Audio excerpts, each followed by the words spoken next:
as part of the project launch, it's all about having the key resources in place and knowing what they're delivering. So I like to do what I call soft land information beforehand. So going to the stakeholders, like doing a bit of the pre-work with the resources that you're going to be using, getting the buy. A lot of the time in our project launch is all about our management plans, like our construction phase plans, our environmental management plans, quality plans, the commercial strategy.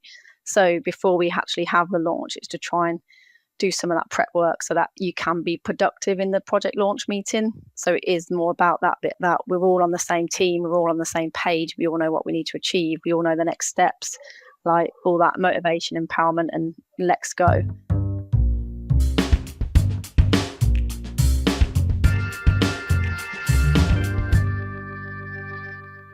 Welcome to the Project Podcast. My name is Emma DeVita. I'm the editor of Project and your host. Today we're getting the lowdown on how to start a project in the best possible way. Here to give us their advice is Lindsey Brown, a project and programme manager at the Victoria and Albert Museum, better known as the V&A, Kerry Daly, project director at Balfour Beatty, and Anita Suji, project management discipline lead for UK and Ireland at AECOM. So welcome everyone. I'm really pleased to have all of you together because between you, I'm sure there's a huge variety in the types of projects you've worked on, each with different considerations and stakeholders and approaches. So I'm curious to find out about the reality of actually starting a project in the messy real world. So before we get into the nitty-gritty, I think it'd be really useful if each of you could just say a little bit about your job or the projects you've worked on recently or at the moment. So Kerry, would you like to start? Yes, so thank you for having me, and hopefully I can give some insight into the world of project management and constructions. My current project is at Ben Acre, so it's a flood and coastal management scheme on the east coast of England. I've been in project management for about 15 years now, across bids, work winning, mobilisation, and now into construction. Anita, tell us a bit about your role and the kinds of projects you've worked on. So thank you for having me on this podcast. I've been working delivering projects for the past 20 odd years now, and I've delivered a range of projects from sort of commercial fit out projects to working on master plans. Most recently I finished up on the Canada Water Master Plan, which is a big urban regeneration project which involves delivering projects from infrastructure projects, bridges, to residential developments. And I'm currently working on a big refurbishment project in the City of London. Okay, so some really complex projects there, I imagine. So that will be something to tackle. And Lindsey, welcome. Tell us a bit about your role and the projects you work on at the V&A. Yeah, thanks for having me. I work in the redesign team at the V&A, which is about delivering changes across the organisation. I've done things like improving how we work with volunteers, how teams work together across our different sites, because we've opened and reopened 3 new sites across London in the past 3 or 4 years, as well as how visitors experience our museums and programmes. They're really different projects and programs that we work on. Sometimes it's a new service, sometimes it's a new way of working, a training, a policy, technology, or a new capability. It's really different. And at the minute, I'm working on a program for how we can better support people working in the creative industries. Sounds fantastic.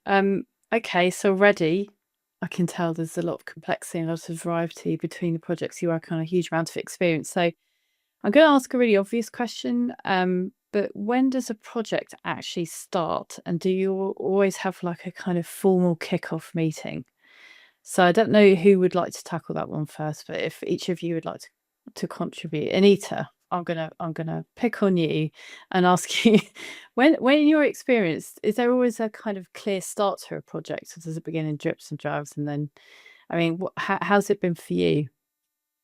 I would say no, there isn't always a clear start to the project. It tends to be as consultants get appointed, and you find on the types of projects that I work on, sometimes you might have an architect appointed first or an engineer appointed first. It sort of depends on the nature of the project.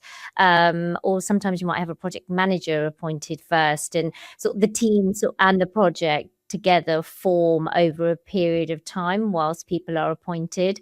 But I do think it's really important to then sort of have a pause and a sort of proper formal launch.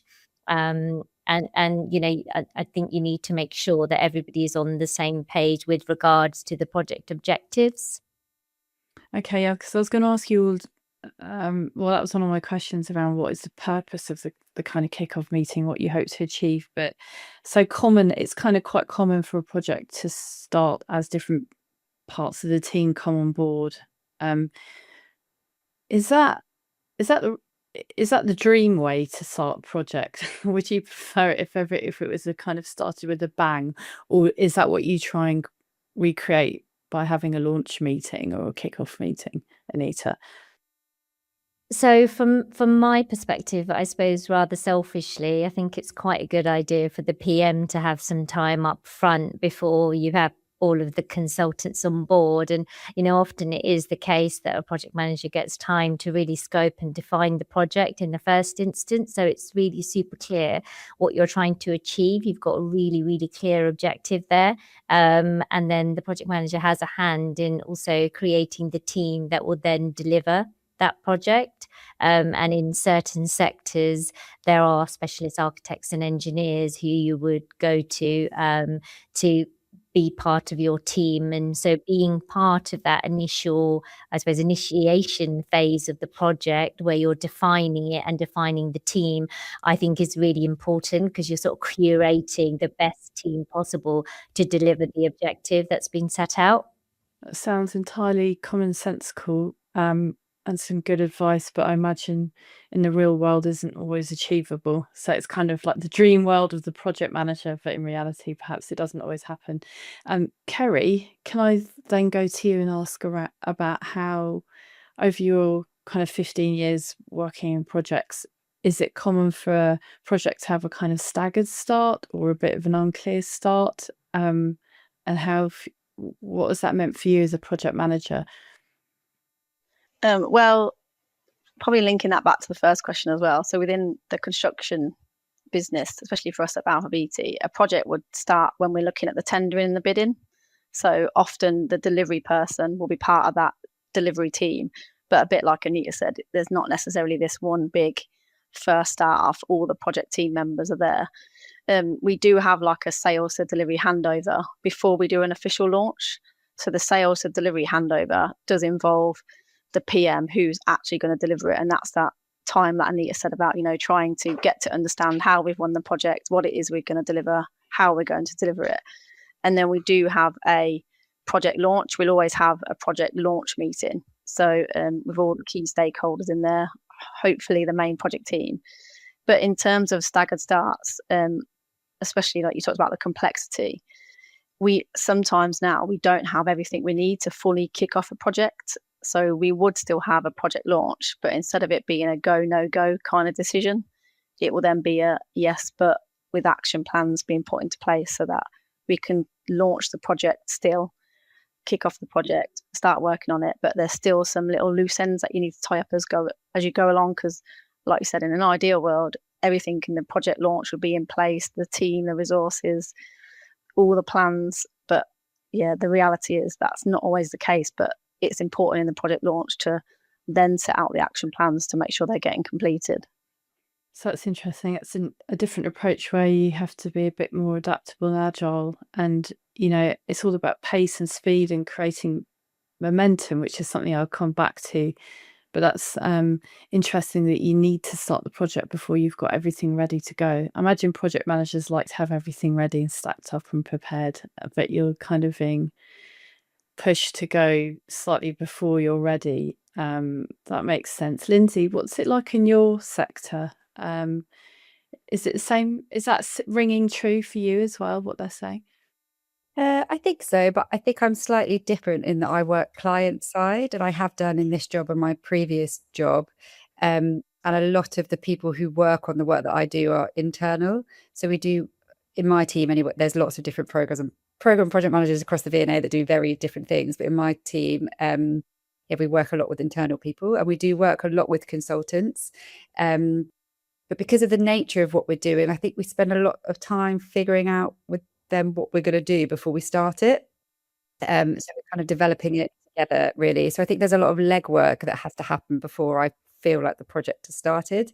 But I guess I would say it's when there's like a genuine commitment to do something and we've all agreed to do it and everyone's like, let's go. So yeah, there's lots of stuff to get to that point, but that's the kind of moment for me. But we do use the kickoff meeting as a kind of vehicle for doing that. But you kind of hope that by the time you've got to that meeting, everyone has been prepared. There's no surprises. It's really a kind of like official moment, but it's not the moment where the work gets done.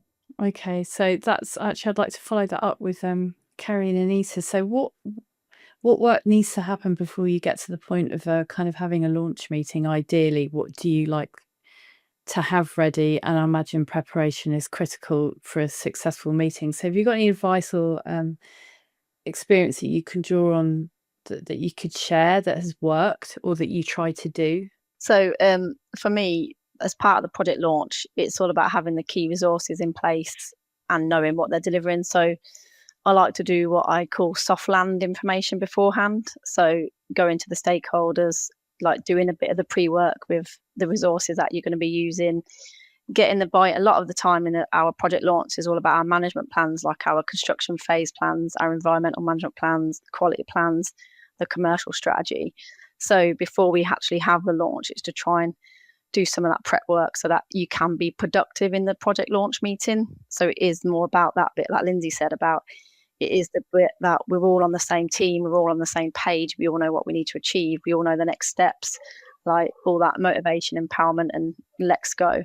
So there is quite a bit of pre-work beforehand to warm people up and start getting things ready and making people are brought into the strategies that you're trying to put into place for the project. And the key things is around with the sales to delivery piece. Again, that's quite a bit of the pre-work and a big area, because we need to know why we won the project, what's our unique selling points of the projects, what are the outcomes, and you need to have that time beforehand about how you make that a reality on the actual delivery side. So you, as the project manager or the project lead, you need to be really clear about why this is happening, what the objectives are. It's kind of the basic stuff, but you need to be clear in your mind before you can start even tackling the idea of a kind of a kickoff meeting. I'm really liking the words motivation and empowerment. That sounds great for a launch meeting. Anita, would you agree with that? What do you need? Ideally, what would you like to have in place before you start doing this? So I resonate with a lot of what Kerry's just been describing.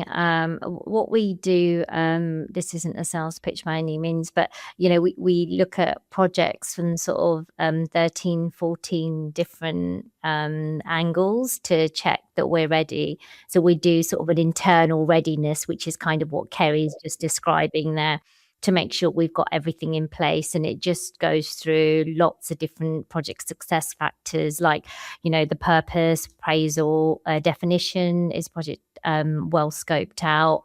Do we have precedents for this project? We'll have a look at management structures, the people, our resources, communications, and you sort of go through all of the things, and you'd RAG rate them according to how they sit at the moment. And then, as Kerry described, you might not have everything. In fact, you never do have everything on day one, but you make sure you've got a plan in place, and doing that review up front means that you have looked across all of these various facets of the project, and where you don't think you're quite there, you've got a plan in place to make sure that you get that to a green RAG rating. And sometimes this is something that we do internally, just to make sure that we're set up for project success, and we just have to keep on checking in to make sure we're not veering too far away from what we originally said we were going to do. And then you'd also do something like that with a client as well, because it might just be that they haven't actually thought about, communications or, project precedents and going to see similar projects previously. Okay, thanks, Anita. Have any of you found yourself in a situation where you've been on a project and you didn't feel it was ready to launch?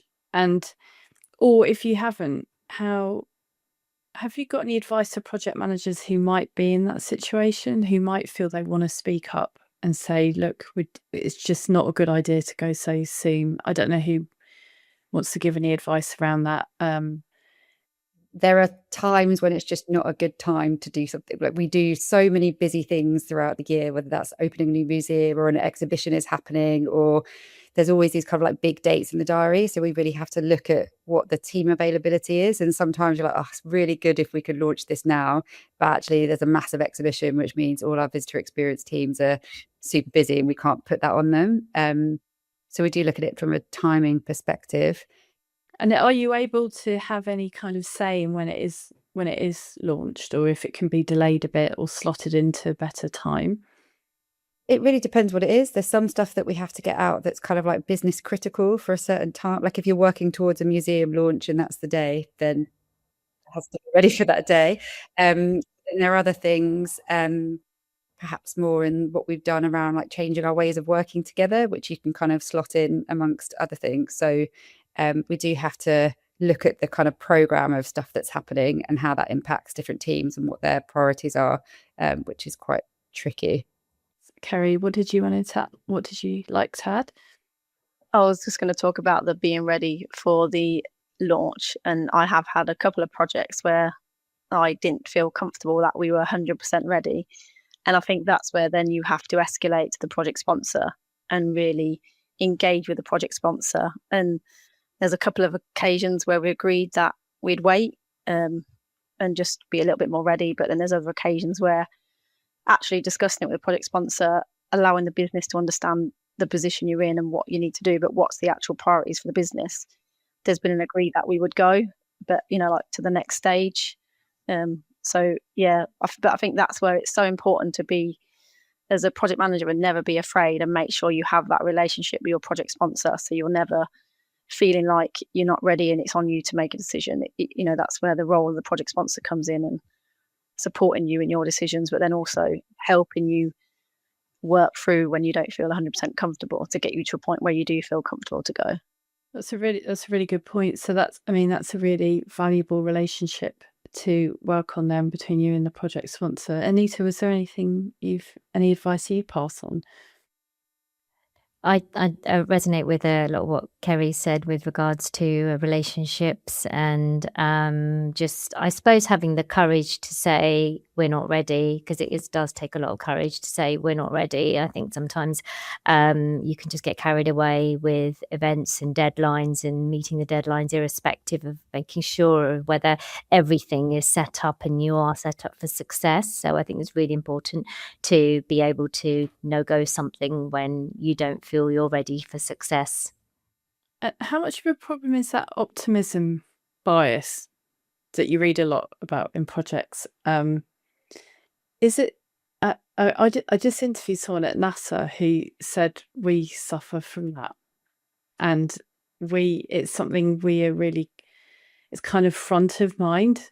And if you're working in not all projects are exciting as sending people up to the moon, but there is excitement and there is interest and momentum already. So is that ever something you've kind of thought about, reflected on, or cautious about when it comes to launching projects? Don't know is that anyone who wants to give their opinion? I'm laughing to myself because I'm the one that they always tell me I'm over optimistic and too positive. But then I think that's probably a skill of the project manager, to be the one that is the optimist and the positive one, and it's for the team around you to be either reassuring you or trying to pull you back.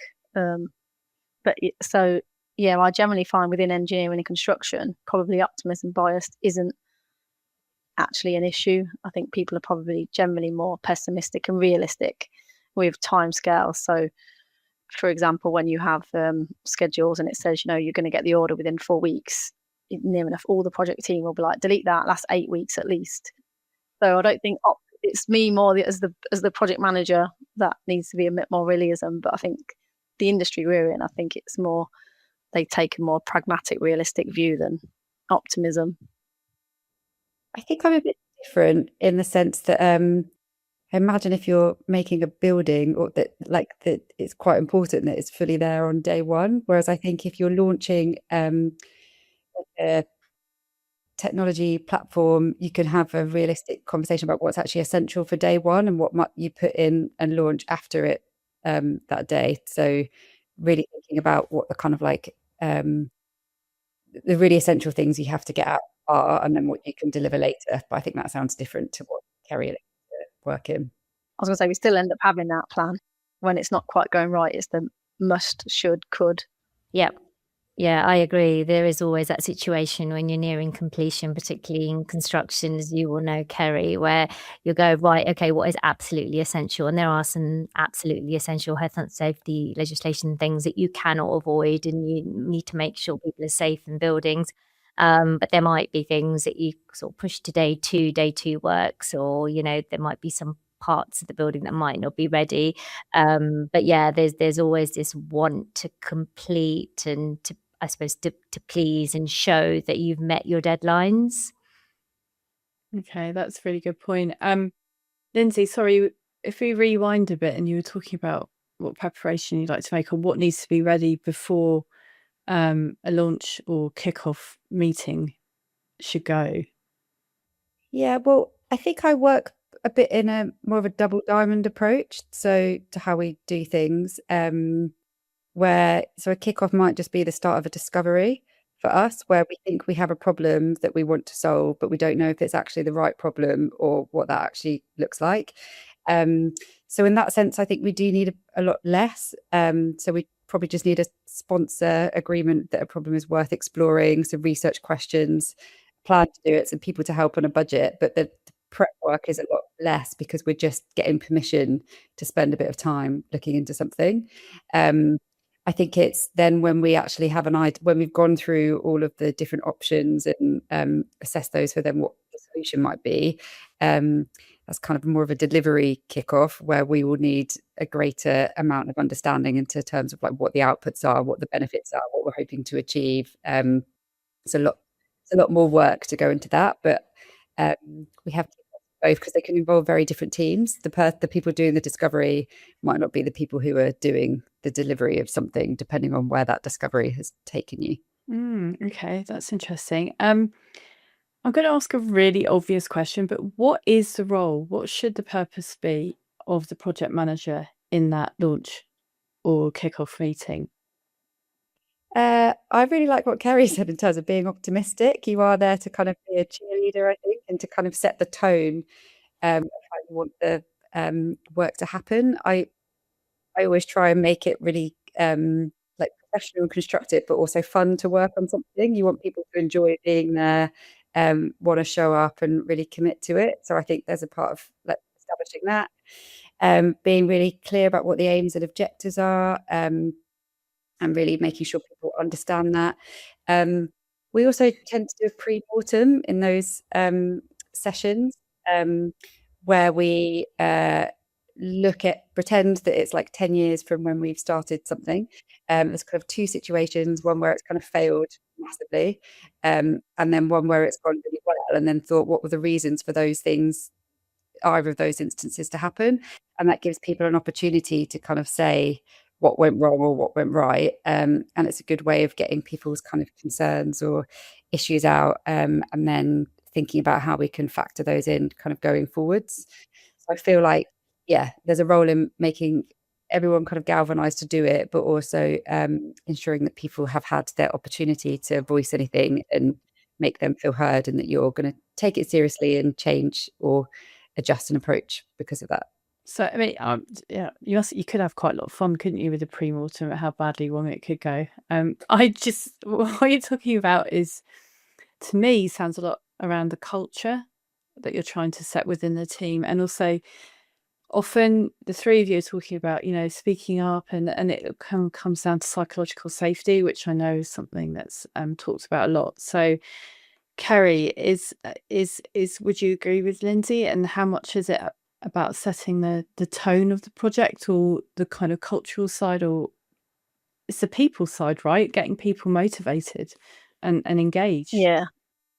And I think that is for me, the project launch, the official one, is that start of the psychological safety. So that is, like you said, that forum to how you want to be and operate. And I always try and do some icebreakers. I'm known for making them do ridiculous things, but I get them all brought in at the end and they'll all participate. Tell us. Go on then. Give us some icebreakers that have worked. 2 truths and a lie. You got to try and guess, although you're trying to get people to deceive you. So it's probably not the best one. I normally cut up pieces of paper and they've got pairs, so like salt and pepper. And they've got to try and find their matching partner. We do Balfour Beatty bingo. That's another one where they've got a little bingo card of how long have you worked here, all that sort of stuff. Favourite crisps, favourite colours. Okay. Birthdays is always a good one because then you can point to which, and I make people add it to the schedule about when our birthdays are so that we know who's meant to be bringing in the cakes. Wow, that sounds like fun. Yeah, and it kind of, it breaks the ice essentially, and then everyone feels a bit more comfortable. And then where we've got like our commercial strategy, we'll go through the construction strategy. I'll get each of the leads to go through their bit. So as the project manager, you're not the one who's just telling everyone what they need to do. It's, that bit about the accountability and empowerment. I get each of the leads to run through their sections, and then again, it's the opportunity for everyone to ask questions. And like Lindsay said, there's no silly question. It's the area to speak up, and and we do it all day. It's an all day thing. You have lunch and stuff put on, so the whole team are there together, because especially in this hybrid working, we're not always going to be together. So it's important. It's the starting point for all the relationships, and people know each other's names. We sometimes do the insights depending on the size or the complexity of the program. So what do you mean by that?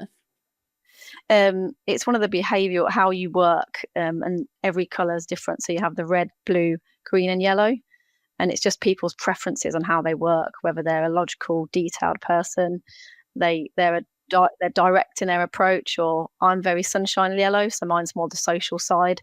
Don't ask me to do anything if you don't ask me how I am, is one of the synonyms that go with it. So yeah, but again, it depends on the complexity and the length of the project, depends how much you go into. But a lot of our construction teams as well have worked with each other for a long time, but that's why the project launch is quite important. So you're setting the stall out on the scene for that specific project, what's going to make that project a success and what's the key. And with those, a bit like Anita, we'll have our client ones, or we'll invite the clients into that meeting as well. That's great. Have you got any other tips? I want to ask all of you this for kick-off meetings that's worked. Maybe that's gone disastrously wrong. I think always face-to-face. I always will make it a face-to-face meeting. And I know going forwards, we might not be working together, that opportunity. So I think the investment of time and the cost in getting everyone together for that one time is worth it, for definite. Anita, it's Yeah, so I love the fact that we're talking about the human factor to making successful projects rather than just all the sort of technical factors, because I think all too often we focus on, do we have a sponsor? Is a project aligned to the organizational strategy? Are we doing the right things? Time, cost, quality, sustainability, etc. So those things I think are quite clear metrics that we can measure success against. What we can't control so much, I think, is the human factor. So it's all people that are making projects. And I was recently introduced, I say recently, about 2.5 years ago, to DISC profiling. What's that? Tell us about that. So it's basically it's a behavioral assessment tool, and there are lots of different ones out there, but it just defines your particular style, your default style, and it helps you understand how people prefer to work, to communicate, how people make decisions, what they might default back into. So there are sort of 4 key personality types, and you can be 2. I'm a DI, for example, but D is dominant, I is influence, S is steadiness, and a C is a conscientious person. And given that we sort of work in project teams where lots of different people come together, and if you're working in the same sector over and over again, you will start bumping into the same consultancies and sometimes even the same people. And so you might have some kind of a sort of pre-existing relationship, or they have a similar style because they work at the same organization. But I mean, ultimately, you're bringing together lots of different types of people who have lots of different styles. So at a recent kickoff meeting, we did a DISC profile analysis. And so people had to fill out a questionnaire beforehand and return those questionnaires. And we did a team DISC profile. So you could see, because it was quite interesting, because the questionnaire was only disseminated to sort of most of the principals, so probably only 2 or 3 people in each organisation. It was quite a big project. So we probably did about 30 in all. And if you look at the DISC style, it's DISC, and a lot of the people were at the top, all dominant influencers, probably because that's their style, because they are the principals of the project. Interestingly, our QS was down in the C, the conscientious box, which is absolutely where you want somebody like that to be. But that was very interesting. And so we sort of had a couple of hours on this where we looked into all of the styles, explained what those styles mean. And then people sort of talked about their preferences, in terms of communication style, and then paired people up with opposite styles, and just found out a bit more about how they like to be communicated, because a lot of our time as project managers is spent either convincing people to deliver deadlines or trying to get them to issue a deliverable. And it does get quite tense in projects, and sometimes you've got to ask very nicely for something to be done quicker than it was originally expected. And I think it's really important to know how best to communicate with somebody, because people do make successful projects, and so if you can communicate with people and you've got really good solid relationships, then you will all just come together. It's about that positiveness, isn't it? Everyone's then working towards that single objective. You're all communicating really nicely. You've got a good culture then, haven't you? It's just really underlining to me how important it is to get the launch of the project right, because it's all about setting that kind of culture right from the start. And I can't believe there's so much kind of time spent on the psychology of the people you're working with and how everyone likes to work, which just goes to show, I think, that how important communication is, because that's at the end of the day, you're getting people to do stuff, get stuff done. So that's really interesting. Lindsey, was there anything you wanted to add to that? Just that I guess where I work, sometimes people know each other quite well already before we're doing a launch. So you don't have to spend as much time kind of getting to know each other. But obviously where there are new people, making sure that those people kind of introduced and have that space to know everyone. But also just really adapting the style of that meeting to the people that are in it. So you might work with some teams who totally love icebreakers and are super keen for them. And then I know some people who I just wouldn't do that with. So I think it's just because it's probably smaller groups of people and they probably know each other a bit more than I think it sounds like in Kerry and Anita's world. So I think it's just adjusting what you're going to do to people that you think it might land well. If there were 3 things or a couple of things you wanted to achieve in a kickoff meeting, what would they be, Lindsey? If there's like just 1 or 2 things you really want to get out of that meeting or to share or to make happen, what would those couple of critical things be? Yeah, I guess it's really everyone's on board with what we're trying to achieve. So whether that's like the problem that we're going to be solving, what the outcomes are as well. So yeah, on board with what we're trying to achieve, the overall outcome or like problem. The second thing is how we're going to work together, making sure that's kind of ironed out.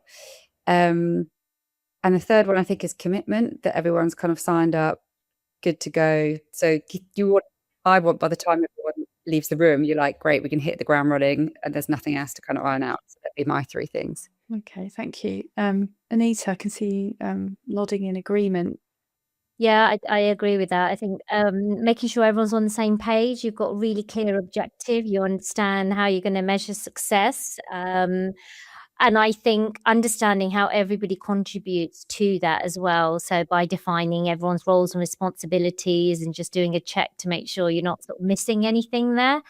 And then also just understanding governance, I suppose, and how the project's going to pass through all the various gateways. And so I think they're sort of the key things for me. Okay. Anything? What about you, Kerry? What would you like to add? Yeah, mine's probably similar, to be honest, that we know what good looks like. So everyone knows what good looks like at the end, what's their role in what makes it good. And yeah, they're knowing what's next for them. So their next milestone, I think, is always a key, especially in long projects where the outcome might not be for another 4 or 5 years. It's good to then have quite like your next goal that you're aiming at, the next milestone. So again, you keep that motivation. Well, it comes down to momentum as well. I guess when you start a project, there is a natural momentum, or you hope there is. How do you keep that momentum going, especially, Kerry, from what you were saying about having a longer project? Is it about having those kind of setting up those milestones so you know that you've got points where you can stop and see what's been achieved and kind of up the ante on the motivational side? Any tips or advice you'd pass on? Well, we have what we call a monthly feedback Friday. And in those feedback sessions, it could be any observations that have been raised, what's going well on the programme, how we're doing against the outcomes. We'll also do quarterly safety stand down days. And we always say that's a chance to celebrate, reset, and get ready for the next phase. So and again, depending on the size of the projects and the complexity, after key stages, we'll do a lessons learnt review. And again, that is more of a stand down. What have we achieved? What's gone really well? What's not got so well? And again, it's a chance to reset and then everyone focus on the next stage. Anita, what would you add to that? I was sort of nodding as you were going along because we have a similar approach. But going back to the sort of delivering successful projects and all the various facets of a project, just making sure that you're going back to that all the time to check whether what you're doing is still relevant. I think all too often you can get quite busy with being in the detail that you sort of forget the wider objective. And so I think those check-ins are super important. And sometimes even just having a peer review, I think is really important. We have a lead verifier role where we just have a sort of second pair of eyes having a look at it, and it's interesting the perspective that others can bring. Okay, thank you. And Lindsey, any advice about getting momentum going? I mean, the V&A intrinsically, I imagine every project is super interesting. I think if you're working there, you must have an interesting culture, and but how important is it to create that sense of momentum and then to keep that going? Any tips on how to do that? I think it's like when people see that progress is being made. So I think what Kerry and Anita have both said, having lots of different milestones when you can kind of like celebrate that something's happened, but like in light of the big picture and objective. So it might just be that a decision has been made, or you've tested something, or you've released something, or a team have now been onboarded to a certain way of working, or something like that. So trying to find those kind of smaller milestones along the way, I think, is really helpful. And then it's a bit of that kind of show, don't tell mentality. So what can you show about the work that's happened? Rather than kind of talking about the project in and of itself, so people feel like there's been progress. Okay, yes, I understand that. So I know we have to wrap up soon. I had a couple of questions. What are, in your experience, all three of you, what would be the biggest obstacles to the successful start of a project?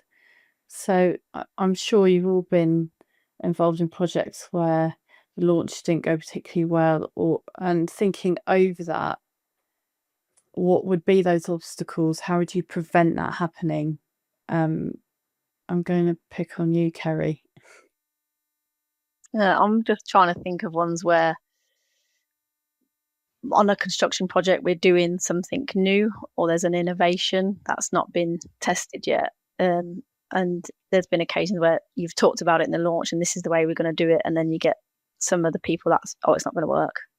It's not going to work. And like from day one they're kind of against it, so it's like they're expecting it to fail. So, but that's where I think as the project manager, I talk to some of my team about tackling the terrorists first.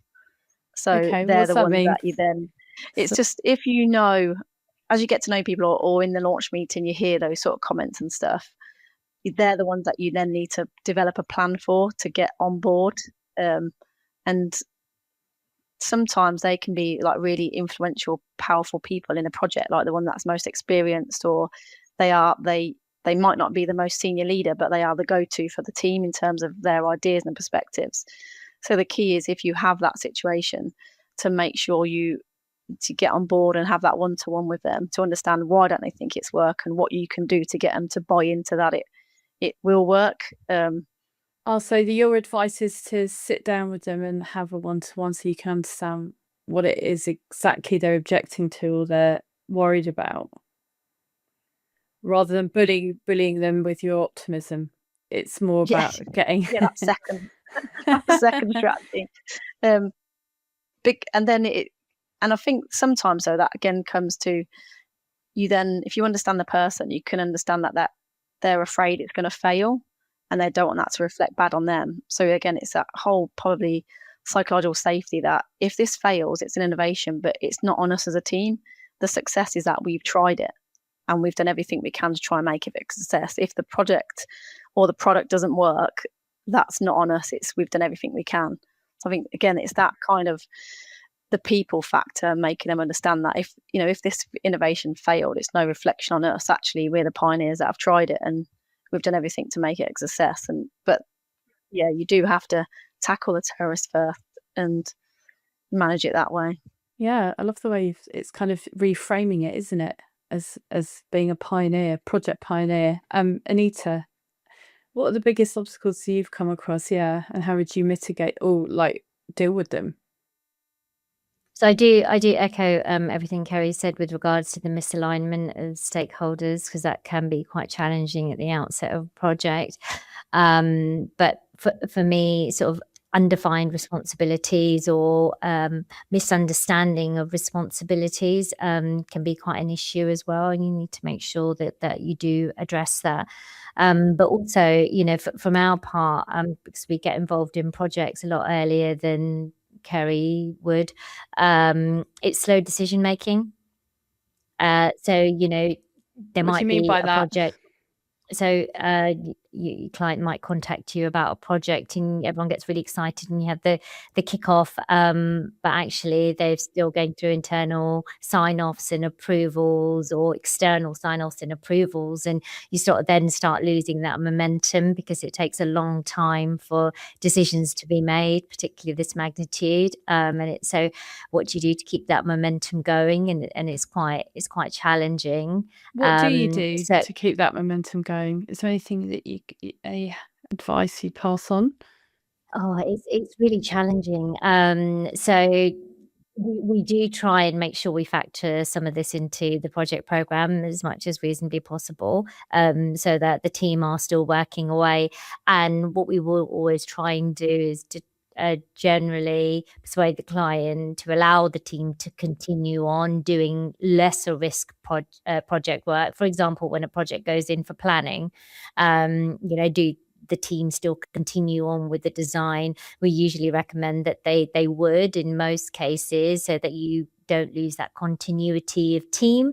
And so when planning finally comes through, hopefully it's all okay and it's just a rubber stamp, rather than it being something that you have to go back to the drawing board completely on. But just trying to keep that project moving is I think quite important, rather than losing the team and then having to restart again. Could I ask each of you what would be the most important piece of advice you'd pass on about launching a project well, as best, as brilliantly as you can, and assuming that all project managers out there have this kind of nice bubble of enthusiasm and motivation and optimism, which is really nice to hear.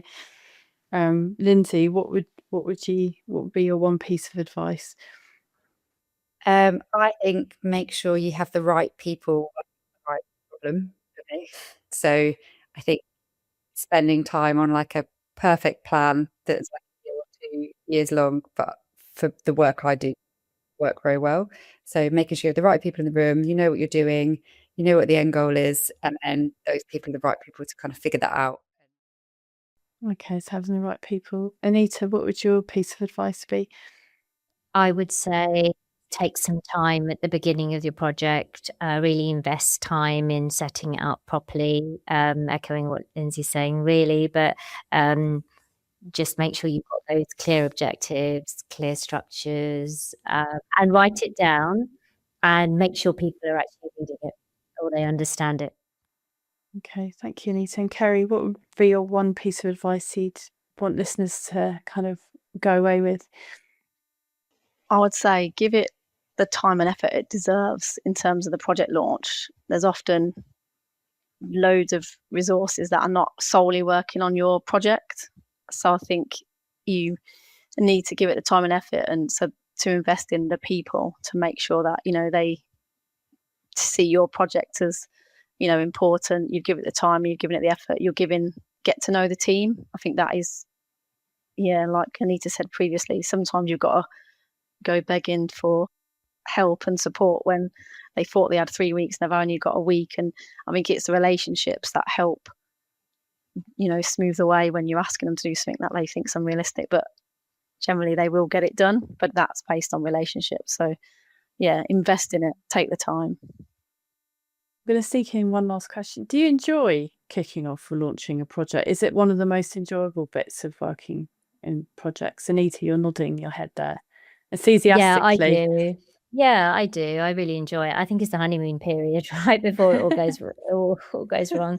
It is. It's like that the forming stage. I do love the forming stage. Everyone's just getting to know one another, and it's all quite exciting because you're embarking on this big challenge. So yeah, it's a really positive. If anyone's positive, they've got to be positive at that initial stage of the project. Okay. Kerry, you're I'd nodding agree. Yeah, because you like the especially in kick-off. construction. Yeah, and because I think for your team that you're working with, a lot of the time where we've got the pre-construction and the bidding stage, the doers of the business find that a bit boring. So then when you're actually in that project launch, because you're actually going to start delivering, there's all that excitement, and it's good fun. And again, you're getting to know your team. You can do something fun. You can come together and set the scene of how you're going to work going forward. Sounds great. Lindsay, do you enjoy it? Yeah, and also I really like to be part of it because for me it's where you like shape the whole thing you're going to be doing, and the solution isn't defined at the beginning. So it's good to be a part of that. It's really hard to come in midway through. So I like to be involved from the beginning. Okay, thank you. I'm delighted you've all been able to join me for the project podcast. Just to remind listeners that you can subscribe to the project podcast, and please do leave us a comment with your feedback and suggestions.